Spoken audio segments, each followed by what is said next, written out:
Yeah. Now you see what is the weight of the dry watermelon obtained from 20 kgs of fresh watermelon?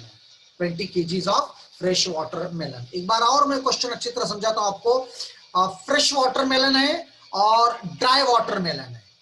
Fresh watermelon है और dry watermelon है. Fresh watermelon में तरबूज में, fresh तरबूज में देखिए, फ्रेश तरबूज में 90% पानी है, जबकि जो ड्राई है सूखा हुआ उसमें 20% वाटर है. आपको क्या करना है, अगर से आप 20 केजीज का फ्रेश वाटरमेलन लिए, 20 केजीज फ्रेश वाटरमेलन लिए, तो सूखने के बाद उसका वेट क्या रहता, सूखने के बाद उसका वेट क्या रहता.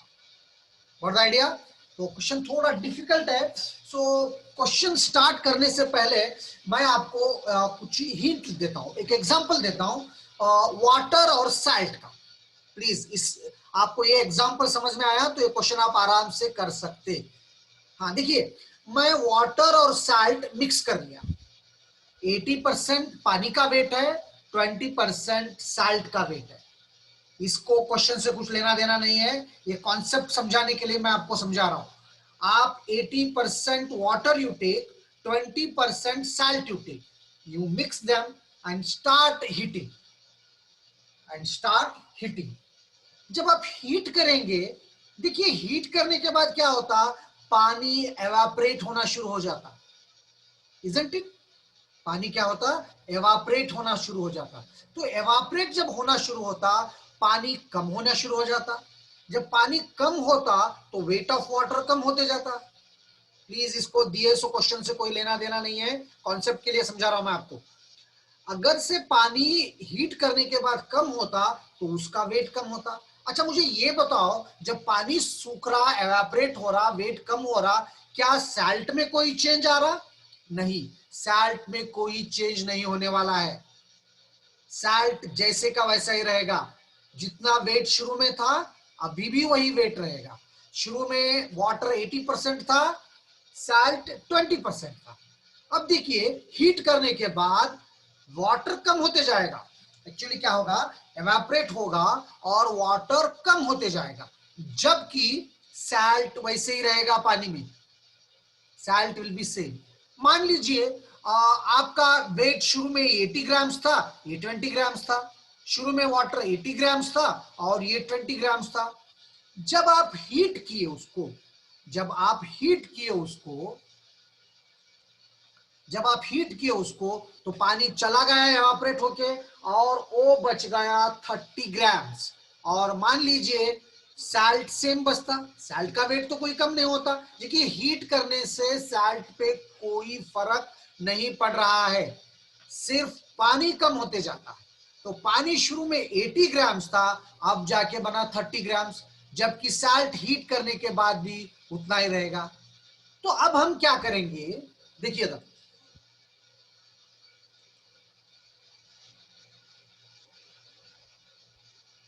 देखिए शुरू में 80 ग्राम्स था और ये 20 ग्राम्स था. साल्ट, पानी 80 ग्राम्स था, साल्ट 20 ग्राम्स था. हीट करने के बाद पानी 30 ग्राम्स हो गया, जबकि साल्ट सेम रहता. बेटा साल्ट क्या रहता, सेम रहता. अब पानी का परसेंटेज निकालिए, टोटल 30 प्लस 20 50, 50 में 30 है तो 60% वाटर आ गया, जबकि टोटल में अब परसेंटेज साल्ट का 40% हो जाएगा.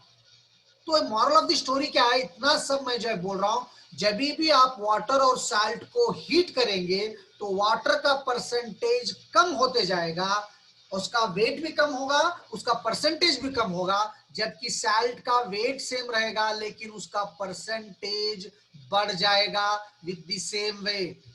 समझ रहे आप, विद द सेम वेट. ये है मॉरल ऑफ द स्टोरी. मैं एक बार और फिर समझाता हूं आपको, जो लेट ज्वाइन हो गए प्लीज देखो इधर.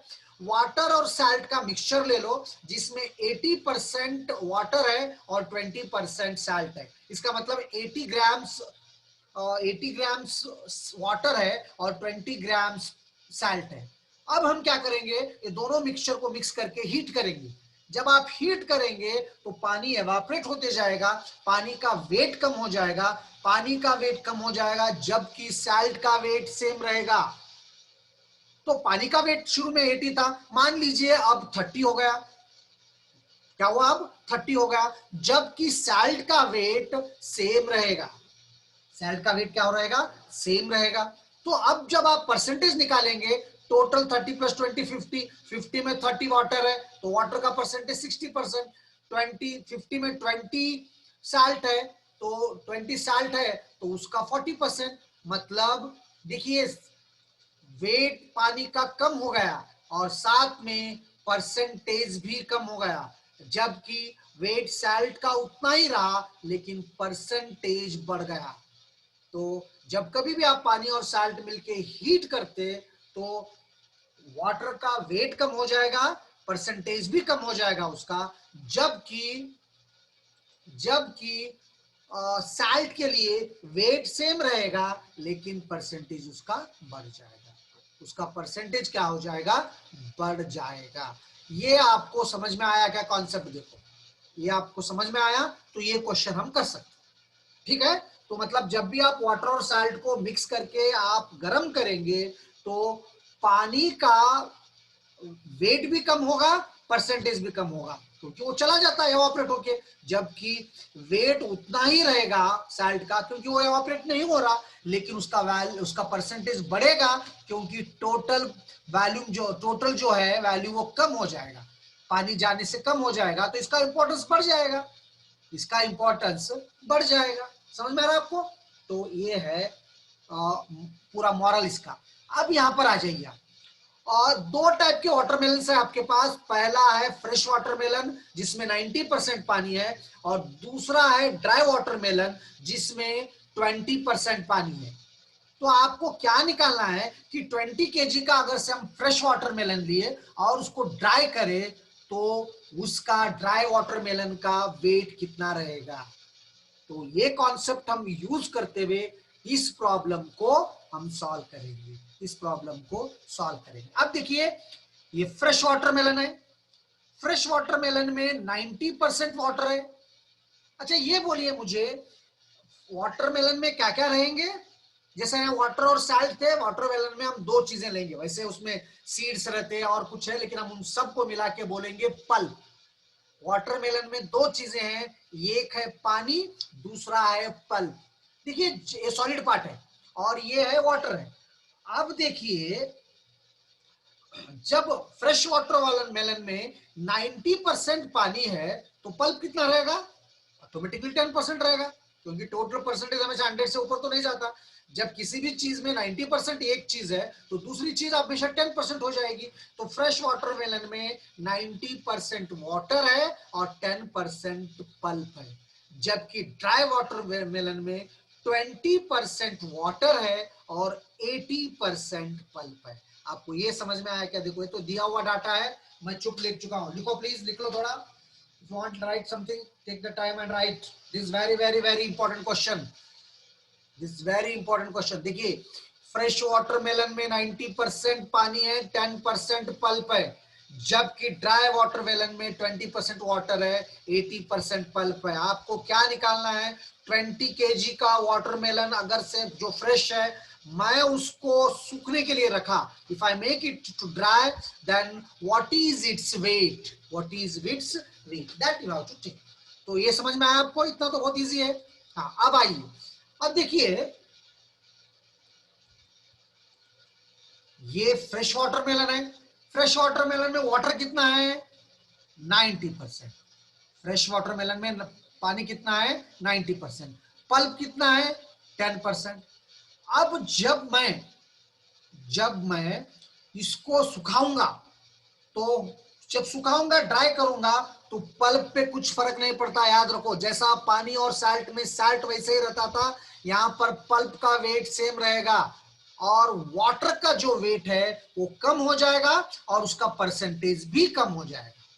वाटर का वेट भी कम हो जाएगा और उसका परसेंटेज भी कम हो जाएगा। सेम एग्जांपल देने के लिए मैं आपको वाटर और साल्ट दिया। तो यहां पर भी फ्रेश वाटरमेलन में जो वाटर 90% है वो कम होते जाएगा, परसेंटेज भी कम होता जाएगा, जबकि पल्प का वेट 10% वैसा ही रहेगा, और लेकिन परसेंटेज इंक्रीज जाएगा, वेट कम हो जाएगा। हमको 20 केजी का वाटरमेलन लेना है। 20 केजी के वाटरमेलन में 90% मतलब उसमें 18 केजी पानी है और 2 केजी पल्प है। ये समझ में आ रहा है आपको? 18 केजी पानी है और 2 केजी पल्प है।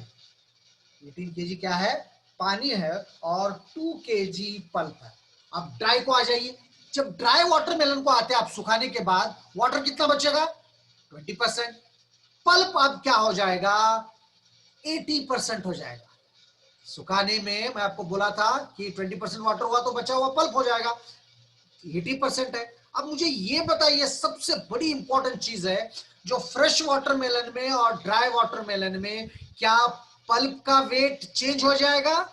नहीं होगा। ये बात याद रखो आप। वाटर और साल्ट में भी साल्ट का वेट कभी भी चेंज नहीं हो जाएगा, इधर पानी कितना भी सूखने दो। तो यहां पर भी जो शुरू में 20 केजी में 2 केजी जो पल्प था, अब ड्राई होने के बाद भी 2 केजी रहेगा। लेकिन फ्रेश में 2 केजी 10% था, जबकि ड्राई में 2 केजी 80% है। हम मान के चलेंगे ड्राई का वेट W है, ड्राई का वेट W है, तो 80% of W is 2 KG. Pulp 80% है, 80% है तो इसका वेट 2 केजी रहेगा। पानी कम होगा ज्यादा होगा वो हो सकता है, लेकिन पल्प शुरू में 2 केजी था तो अभी भी 2 केजी रहेगा। लेकिन यहां पर इसका इंपॉर्टेंस बढ़ गया, तो ड्राई में 2 केजी ही 80% बढ़ रहा। 2 केजी कितना बन रहा? 80% बन रहा। तो हमको W टोटल वाटर का, वाटरमेलन का वेट चाहिए, ड्राई का W, और वो कितना बनेगा? देखिए 80% 2 केजी है तो 100% कितना? समझ में आ रहा आपको? 80% 8 है तो 100% कितना? और 100% बनेगा 2.5 केजी। 2.5 केजी। तो 20 केजी फ्रेश वाटरमेलन का वेट सूखने के बाद बनेगा 2.5 KG. 2.5 KG. Just take down this one, and if you have any doubts you can ask. आप समझ लो इसको, पहले लिख लो सब। और बहुत एक अलग टाइप का प्रॉब्लम है, मैं आपको शुरू में वाटर और साल्ट का एग्जांपल दिया, ये सब लिख लो, और लिख ले के किसी को कुछ डाउट है तो पूछो। मैं परसेंटेज के इजी प्रॉब्लम्स नहीं कराया आपको, एकदम स्टैंडर्ड गेट के क्वेश्चन के प्रॉब्लम करा रहा हूँ, या अलग एसएससी सीजीएल के, बैंक प्रोफेशनरी के, इसरो के एग्जाम के प्रॉब्लम ही डायरेक्ट करा रहा हूँ। हम बाद में देखेंगे, सिंपल प्रॉब्लम्स आप खुद भी कर सकते हैं। I have to complete the syllabus of probability at least this aptitude by December. Okay, that's why I have to go little fast and less problems now. मैं आपको प्रॉब्लम बहुत करा रहा था, स्टैंडर्ड प्रॉब्लम कराऊंगा, देखेंगे कैसा होता है वैसा। Okay, so now take down this much, और after taking this much, ये बहुत इंपॉर्टेंट है। फ्रेश वाटरमेलन में 90% वाटर 10% पल्प, ड्राई में 20% वाटर 80% पल्प। अब क्या हो जाएगा?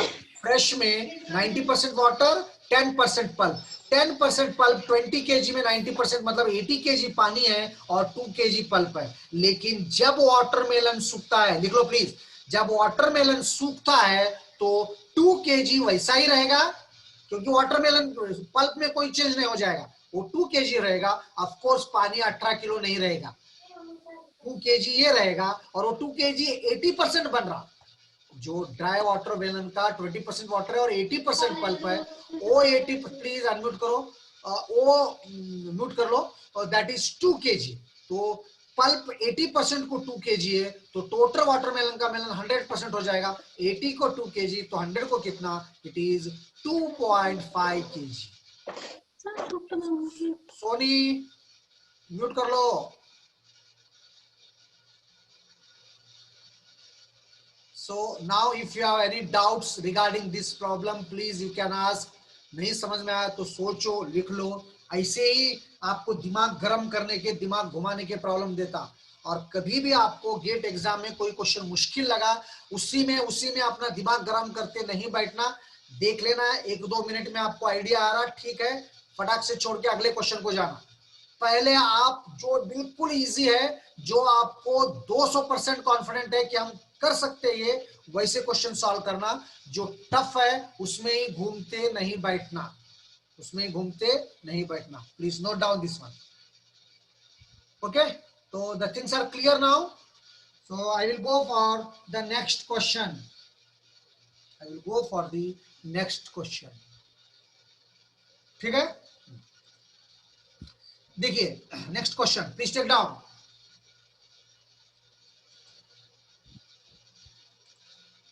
हाँ, सीट्स फॉर, सीट्स है SEATS, seats for mathematics, physics and biology in a school are in the ratio of 5:7:8। मतलब मैथमेटिक्स, फिजिक्स और बायोलॉजी के जो सब्जेक्ट के रेशियो है, अवेलेबल सीट्स है, वो 5:7:8 है। मतलब मैथमेटिक्स के अगर सिर्फ 5 सीट है तो फिजिक्स के 7 रहेंगे, बायोलॉजी के 8 रहेंगे। There is a proposal to increase these seats by 40%, 50% and 75% respectively। मतलब वो मैनेजमेंट का प्रपोजल है, बच्चे बहुत एडमिशन ले रहे हैं तो उनको सीट्स बढ़ाना है। तो कैसा बढ़ाना है? 40% से 50% एंड 75%। मतलब फिजिक्स का 40% बढ़ाना है, मैथ्स का 50% बढ़ाना है और बायोलॉजी का 75% बढ़ाना है। अब आपको क्या करना है कि बढ़ाने के बाद उनका नया सीट जो बढ़ते उनका रेशो कितना है, उनका रेशो कितना है। प्लीज क्वेश्चन लिख लो जल्दी फटाफट, 2 minutes time I will give.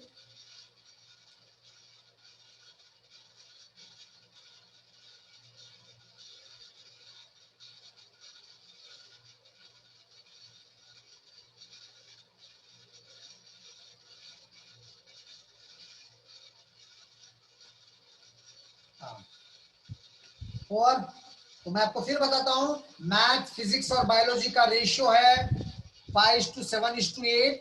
हर एक में परसेंटेज से सीट्स बढ़ रहे हैं, तो नया रेशियो क्या बनेगा, नया रेशियो क्या बनेगा।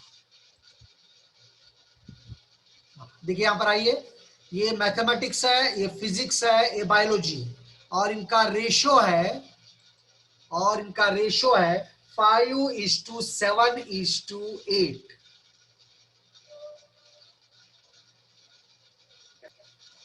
5:, very good Saurabh, I think let me see, Saurabh has did it. वैसे आता तो आप करो। और एक बात बोलता हूं मैं आपको, मैं कोई चीज पढ़ा रहा हूं आपको, ऐसा नहीं कि आप मेरा ही मेथड फॉलो करो। आपका दिमाग चल रहा, आप किसी और तरीके से फॉलो कर सकते हैं। एप्टीट्यूड में सॉल्व करो, जीटी में नहीं चलता। जीटी में आपको मैं जो बोल रहा हूं वही करना है, लेकिन यहाँ पर अलग अलग तरीके रहते। कुछ लोग इतने शार्प रहते हैं, अपना ही मेथड, लेकिन सही रहना। ऐसा नहीं कि जो तुक्का मार के कुछ भी मत करो, सही रहना। हाँ, तो देखिए मैथ्स, फिजिक्स और बायोलॉजी का जो रेशियो है 5:7:8 है, और इन तीनों के सीट्स बढ़ रहे। हम कैलकुलेशन की इजी के लिए क्या करेंगे, ये 5, 7 और 8 के मान लेंगे, ये 500, 700 और 800। ये क्या है? 500, 700 और 800 है। 500, 700 और 800 है। ठीक है, 500, 700 and 800 students are there. Okay, so now the thing is, देखिए ये 500 मैथ्स के सीट्स है, और फिजिक्स के 700 है, और बायोलॉजी के 800 है। ये कुछ फर्क नहीं पड़ता, आप कुछ भी कर सकते, प्रोवाइडेड इस रेशियो में आना चाहिए। तो ये सीट्स है। अब देखिए इसमें 40% बढ़ गया।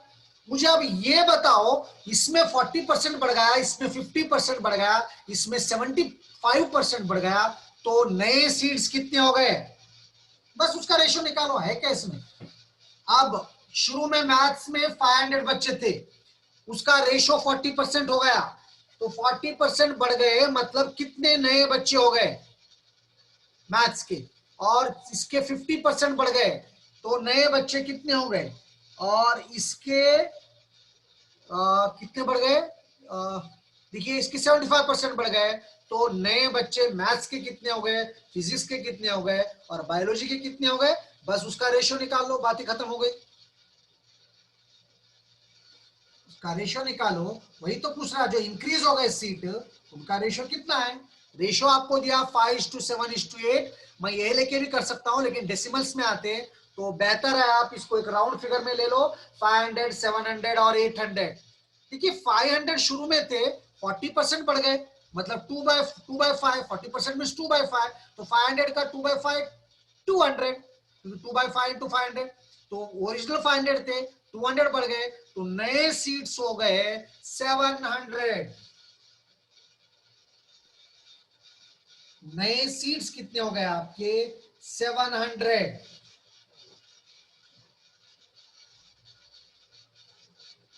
नए सीट्स कितने हो गए आपके, 700। अब फिजिक्स के पुराने सीट थे, प्रगति, इसको यू आर राइट, 100% राइट। इसको और कम करते क्या, देखो बेटा और कैंसिल हो सकता है क्या, हाँ यू आर राइट, 100% राइट। देखिए ये 500 थे, 40% बढ़ गए तो ये 700 हो गए, ये 700 थे 50% बढ़ गए, तो 700 का 50% मींस 1/2, दैट इज 350, 1050 हो गए, और 800 का 75% मींस 3/4 इंटू 800, तो ये 400 बढ़ गए, तो ये 1200 हो गए। तो नए सीट्स आपके कॉलेज में मैथ्स, फिजिक्स और बायोलॉजी के लिए 700, 1050 इंटू 1200। अब इन तीनों का रेशियो ले लो आप, 700 is to 1050 is to 1200, तो मेरा आया 14 is to 21 is to 24। इसको और सिंप्लीफाई 50 से डिवाइड करने के बाद और सिंप्लीफाई होता तो देखो, नहीं तो छोड़ दो। This is the final answer, take down please.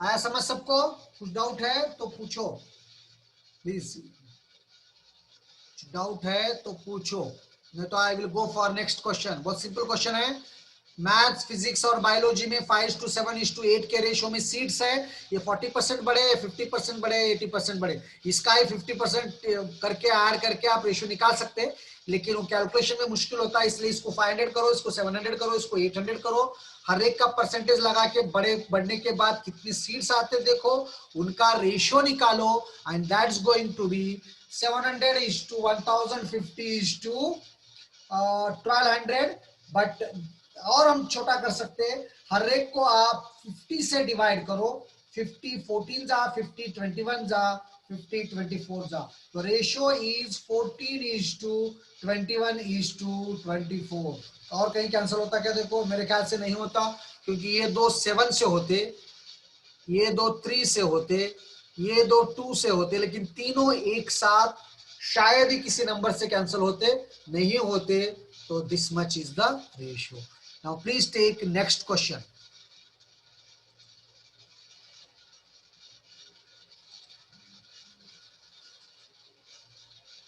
Question लिख लो next.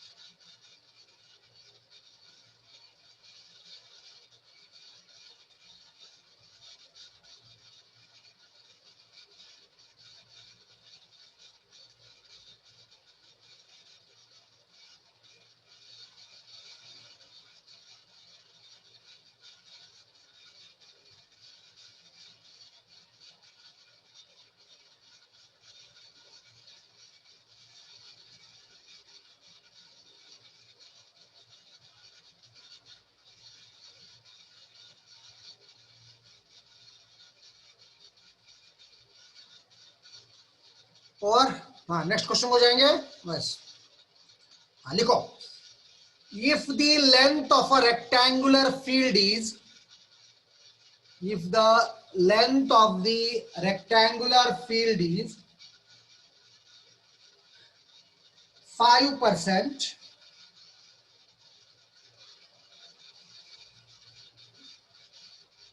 if the length of the rectangular field is 5%, sorry, if the length of the rectangular field is increased by 5%, then by what amount breadth must be decreased? Then by what amount breadth must be decreased to maintain same area? To maintain same area. To maintain same area. If the length of a rectangular field is increased by 5%,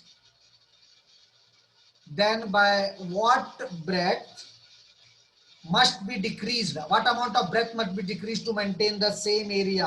सोचो please, question लिख लो पहले, सोचो फिर मैं समझाऊंगा आपको.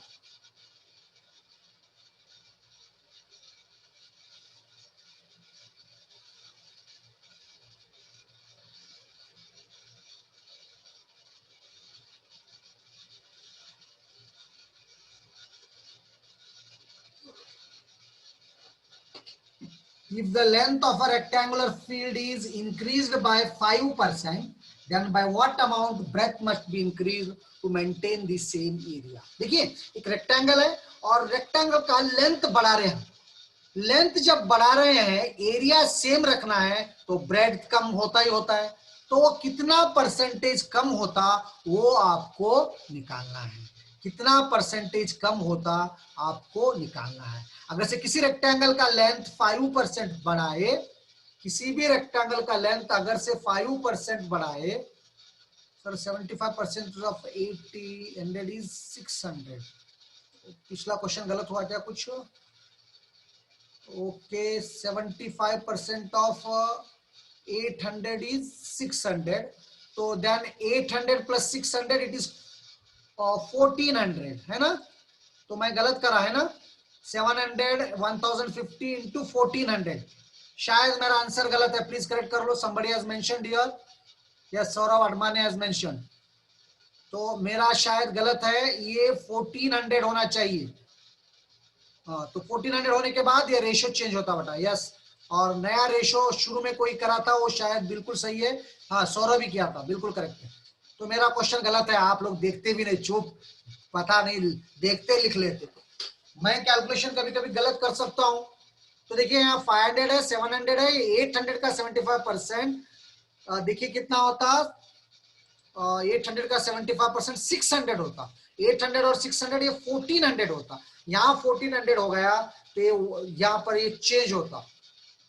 यह change होता और ये आंसर सौरभ का सही है.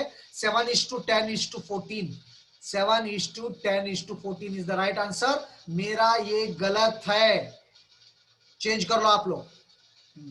ठीक है. हाँ, अब इस क्वेश्चन पे आ जाओ. If the length of a rectangular field is increased by 5%, then by what amount breadth must be decreased? तो breadth कितना होता? यहाँ पर एरिया सेम है. देखिए हम लोग इस टाइप की प्रॉब्लम कर रहे थे. Expenditure is equal to price into consumption. तो यहाँ एक्सपेंडिचर सेम रख के हम प्राइस और कंजम्पशन को कम ज्यादा कर रहे थे. तो यहाँ पर भी area is equal to rectangle का लेंथ इंटू ब्रेड्थ है. Area is equal to length into breadth है, मतलब लेंथ और ब्रेड्थ और एरिया निकालो. देखिए हम लोग एरिया को कांस्टेंट रख रहे हैं. एरिया तो चेंज होने वाला नहीं है. जो शुरू में एरिया था अभी भी वही है, तो एरिया सेम रहेगा 1:1. तो क्या चेंज हो रहा? लेंथ चेंज हो रहा और ब्रेड्थ चेंज हो रहा. अच्छा, लेंथ क्या हो रहा? इंक्रीज हो रहा. कितना इंक्रीज हो रहा? 5% इंक्रीज हो रहा. अच्छा, what is mean by 5%? 5% means 1/20 है ना. तो क्या हो रहा? वो इंक्रीज हो रहा. तो हमारे पास रेशो क्या है? जब परसेंटेज देते आप फ्रैक्शन में निकालते, original value is denominator, final value is denominator plus numerator. तो 5% मीन्स शुरू में 20 है और फाइनल वैल्यू इज 20 प्लस 1 21. शुरू में 20 है और बाद में बनता 20 + 1 21, तो रेशियो हो गया 20:21। रेशियो क्या होगा आपका 20:21।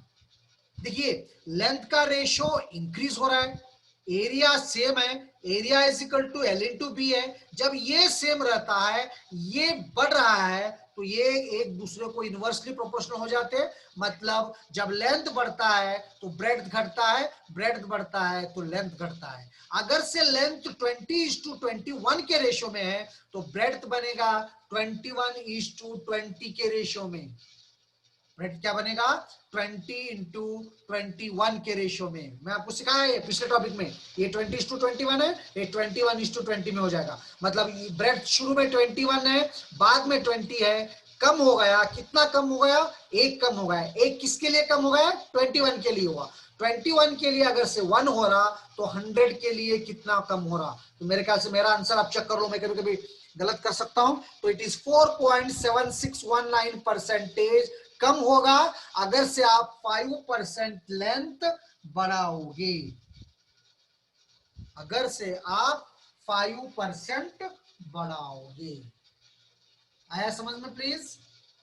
The length of rectangular field is increased by 5%, then by what amount breadth must be decreased to maintain the same area? To maintain the same area. Area same है, area is given by length into breadth.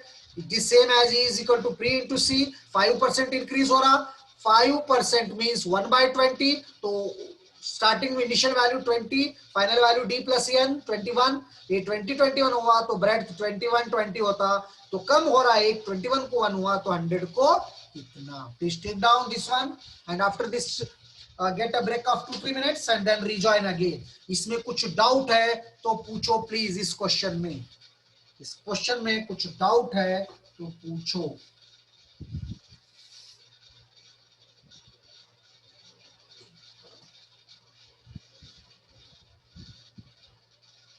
समझ में आया क्या सबको? Please